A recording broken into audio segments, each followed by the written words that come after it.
Wonderland, written by Margaret Brown and illustrated by Mary Wells. Charlotte ran a wool shop. For many years it had been very popular, but nowadays no one seemed to want to buy wool.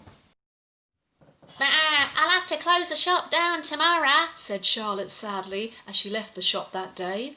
As Charlotte lay sleeping that night, something strange and wonderful was happening inside the shop. A clinking sound came from one of the drawers. A moment later, one of them was pushed open and out popped 2 knitting needles. We have to do something to help Charlotte, exclaimed Ned to his wife Netta.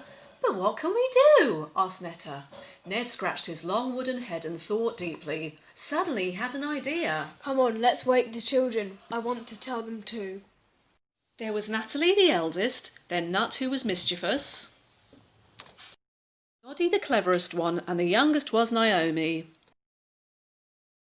When Ned told them his idea, Noddy exclaimed, "That's brilliant, Daddy. Can we start work now?" Yes, come on. Ned replied. Let's go. One by one the family of Needles clattered their way down the knitted rope ladder to the floor.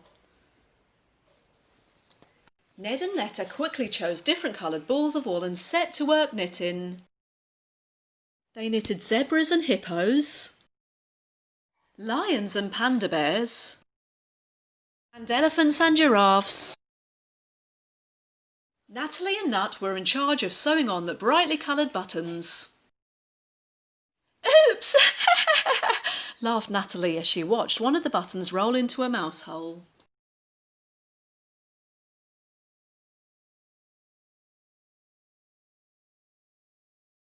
Noddy and Naomi kept themselves busy making pretty bows out of the shiny rainbow ribbon.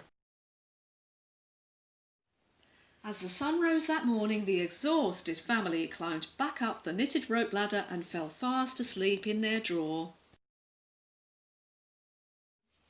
That morning, with a bowl full of grass flakes in her hand, Charlotte walked slowly into work. As she unlocked the shop door to Woolly Wonderland, a magical sight met her eyes.